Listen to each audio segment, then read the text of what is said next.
Hello everyone, this is Gary from Fantastic Fundas, and this today's lecture we will be talking about the further fundamental rights, basically Article 17, 18 and 19. And now this is about untouchability, okay, and this is covered under article number 17. Now, the word untouchability has been mentioned in commas in quote unquote in Article 17, right? It's written this way, quote and unquote, which shows that the word untouchability has not been used in the sense of meaning of some untouchability arising from some epidemic or contagious disease.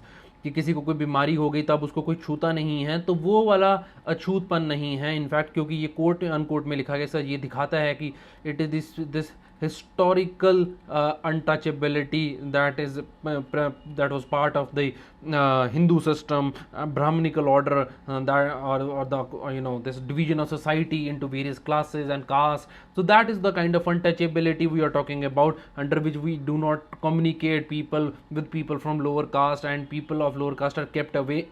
They have to maintain certain distances even from the upper caste. All those things have been declared to be forbidden and abolished by our constitution.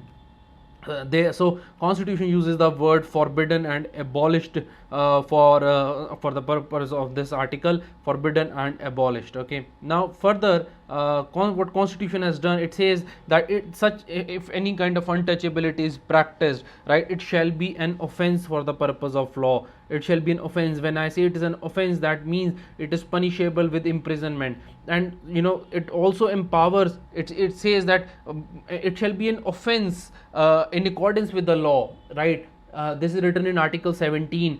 So that this, for punishing this offence, who will make the law? For example, we have, for all our punishments, we have laws being made by the parliament. For example, IPC is there, okay, and CRPC is there. Various laws and procedures are there now. But for this specific offence, the power to make law is given under Article 35. Please remember, this power to make law for the purpose of abolishing untouchability is not coming through any other place, right? It is coming through Article 35 of the Constitution, which is related to 17. How it Article 35 says that only Parliament shall have this power and not the state legislature to make any law which makes untouchability as punishable. Okay, article 17 के अंदर जो untouchability का offence है, वो उसके लिए जो कानून बनाया जाएगा, ऐसा लिखा गया है हमारे संविधान में कि वो आर्टिकल 35 के अंदर जाकर बनाया जाएगा. एंड दूसरी बात इसके अंदर जो लिखी गई है वो ये है कि जो इस तरफ जैसे बाकी लॉज जो होते हैं वो IPC CRPC के लिए तो हमारे पास शेड्यूल 7 के अंदर 3 लिस्ट होती हैं, but for this offence of untouchability there is article 35, right? It is very clearly written in our constitution, right? और दूसरी बात ये है कि हालांकि आर्टिकल 15 जो है, जैसे हमने पढ़ा, no one shall be discriminate on the basis of race, caste, colour, creed, sex, place of birth, and so that has been covered, right? We talked about wells and tanks and public places and places of public entertainment. हमने वो सब बातें की article 15 में. तो भाई फिर what is the need of article 17 अगर 15 was already there? See, our constitution does not have even a single extra word which is of not importance. Constitution का प्रत्येक शब्द एक अपने आप में इंपॉर्टेंस रखता है. तो जो आर्टिकल 17 है, it is a special provision. Okay, so special provision से मेरा what I mean is that because of the peculiarity and the extensiveness of the problem, it is so widespread in India that there had to be something special dedicated to cure this ill, right? This is number one. And second reason is the historical reason that the historical reason we have talked about in our history lectures also. You can go through them, which I have talked about that how untouchability, how casteism was being practiced in India, right? Now see, Article 17, right, and Article 15, they protect an individual from discriminatory conduct, right? Now they protect individuals not only from the government, that is the state, but also from the these private individuals. Okay, so this was Supreme Court has also upheld it, right? Now if you see directive principles of state policy, I will be talking about them soon. In those, there are two articles, Article 38 and Article 46, which also talk about upliftment, to give socio-economic and political justice to our, to the Dalits in the society and improve their quality of life, right? Article 38, if you remember, it is for the state to secure a social order for the promotion of the welfare of the people, right? It talks about socio-economic political justice. And 46 is about the promotion of educational, okay, this is about the social order, Article 38, and Article 46 is about the social, about the educational and economic interest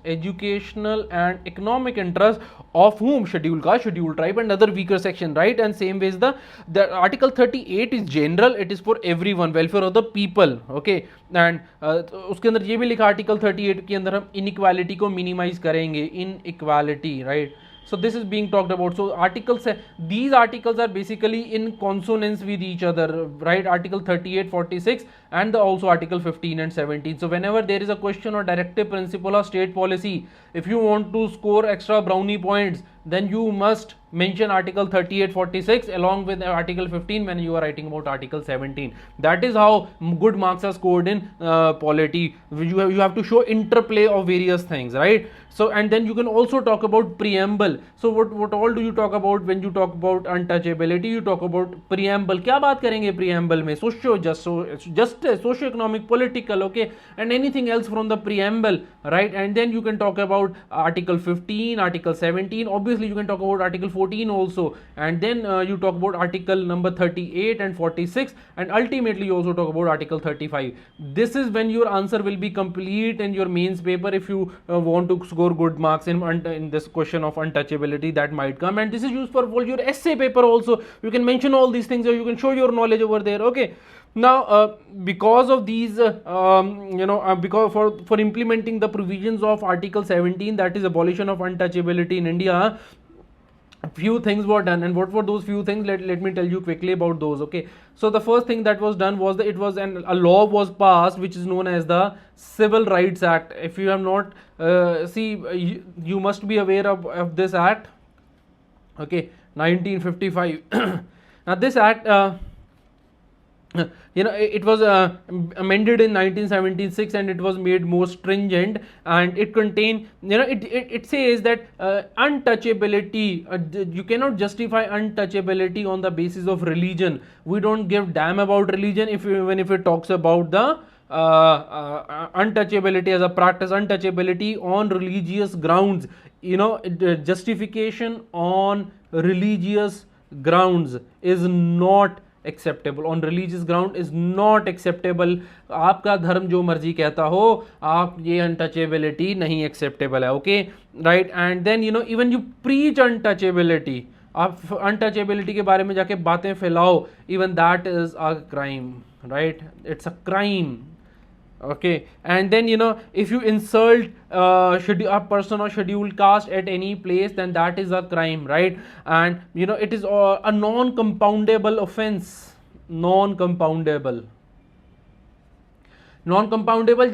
in which there cannot be एक समझौता नहीं कर सकते आपस में, you cannot have a conciliation in it. It has to be punishable, right? And government has a duty to recognize that areas of untouchability and rectify it and go and resolve it wherever in law, obviously, right?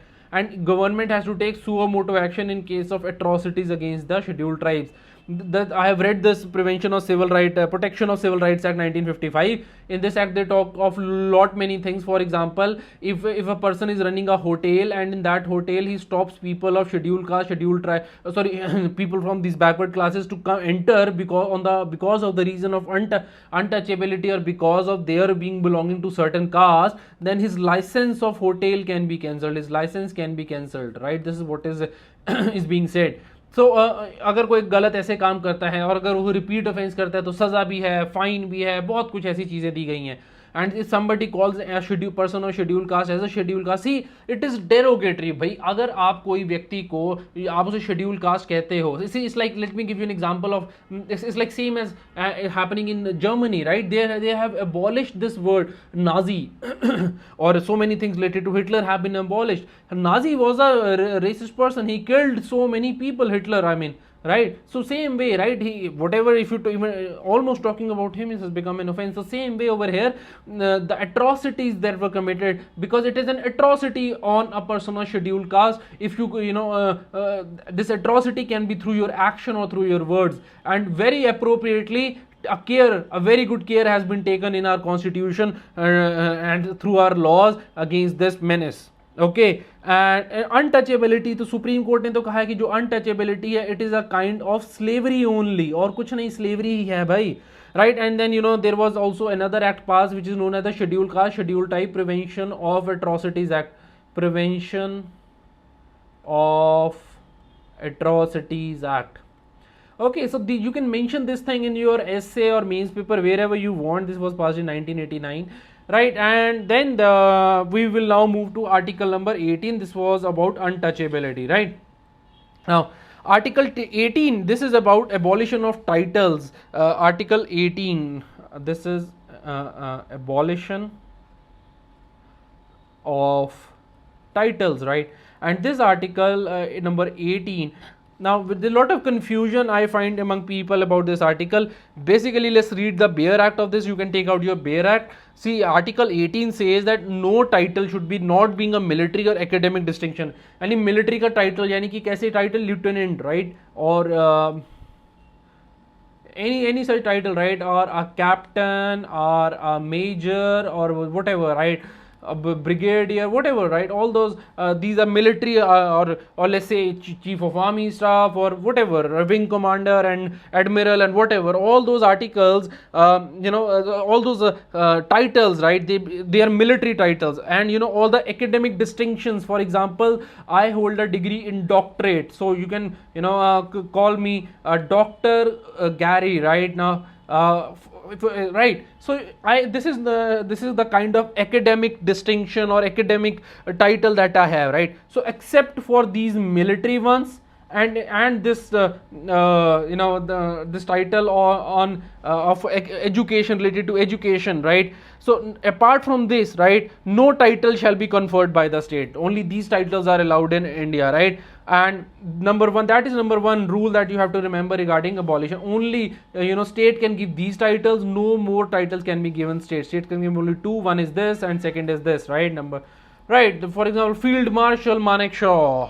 Okay, right. Second thing is that no citizen of India can accept a title from a foreign state. Okay, for example, these foreign states, if they give certain title to Indians, those will not be acceptable, right? And no person, right, and who's not a citizen of India, okay, suppose some foreigner, or let's say Obama comes to India, he's not a citizen of India. Now Obama, right, now when he's holding any office of profit or trust under the state, right, now then he shall not accept without the consent of the president any title from the foreign state. So foreigners जो कि India में serve कर रहे हैं, the foreigners who are serving in India, they cannot even accept the foreign title except from without taking the consent of the president. So that is number 3, right?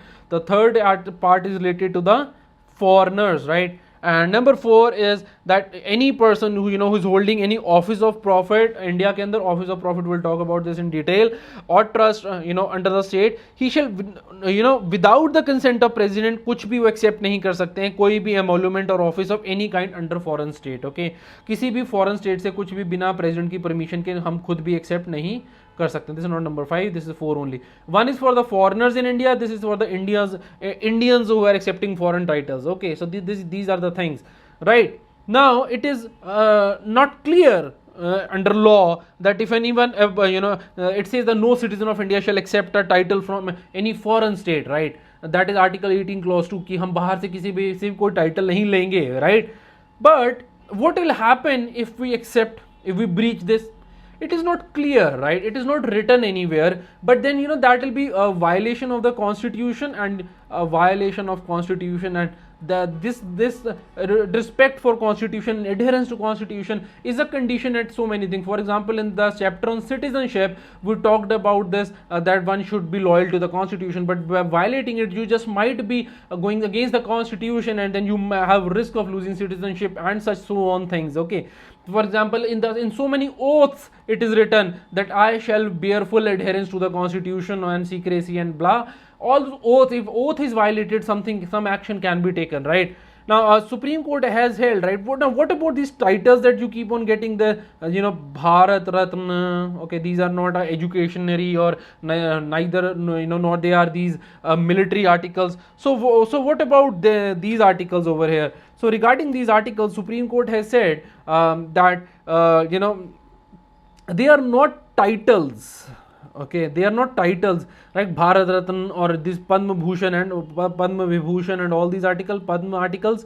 So they are titles. They are not titles as per Supreme Court. Within the meaning of 18 article, article 18, right? And in fact, when we give these titles, these Bharat Ratna and Padma to all, it is not the violation of equality. Please understand this. This abolition of title was basically to bring equality in Indians. How can you have somebody like Maharaja Dhiraj and all those names with them, right? The Khan Bahadur Khan, Rai Bahadur Khan. If tomorrow I just like I named myself Dr. Gary, if tomorrow I start naming myself Rai Bahadur Gary, right?